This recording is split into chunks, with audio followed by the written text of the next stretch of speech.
சந்தியா என்னம்மா? என்ன சமையல் இன்னைக்கு? இன்னைக்கு நம்ம வீட்டில் சிம்பிளான சமையல் தாங்க. ஏன்னா டைம் ஆயிடுச்சு. உங்களுக்கு அடிச்சிட்டேன். இங்கே பாருங்க, ரொம்ப கம்மியாக தான் இருக்குது நம்ம வீட்டில். தக்காளி வெங்காயம் போட்டு தொக்கு மாதிரி பண்ணிவிட்டு ரசம் பண்ணிடலான்னு ரெடி பண்ணிட்டு இருக்கேங்க. கழுவி வச்சுட்டேன். இப்போ நம்ம அதான் செய்ய போகிறோம். சரிங்களா? இது வந்து 2 முட்டை உங்களுக்கு பொடி மாஸ் மாதிரி செஞ்சிடறேன். இது வந்து பார்த்தீங்கன்னா ரவை உப்புமாக்காக ரெடி பண்ணியிருக்கேன். தண்ணி கொதிக்குது. நம்ம ரவையை சேர்த்துடலாமா? சந்தியா என்னங்க என்ன பண்ணுறம்மா? இது ஆம்லேட் போட்டு இருக்குங்க. இப்படி கலக்கிட்டு இது ஆம்லேட்டுக்குன்னே இந்த கடாய் வச்சுருக்கேன்.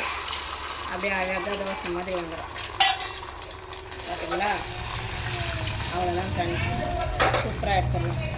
கருவாடு ரெடி ஆயிடுச்சா? இதோ அதுதாங்க தொக்கு ரெடி பண்ணிட்டு இருக்கேன். கொஞ்சம் தொக்கு இப்போ தான் மிளகாத்தூள் போட்டேன். கொஞ்சம் ரெடி ஆகட்டும். நம்ம கருவாடு சேர்த்துடலாம். ரெடி ஆயிடுச்சா கருவாடு தூக்கு? ரெடி ஆயிடுச்சுங்க. பார்க்கவே சூப்பராக இருக்குது. ரெசிபி நம்ம போடலாம். போடலாங்க.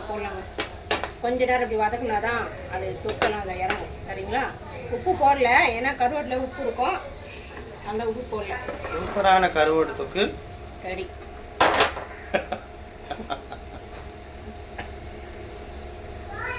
ரசமா? ஆமாம்.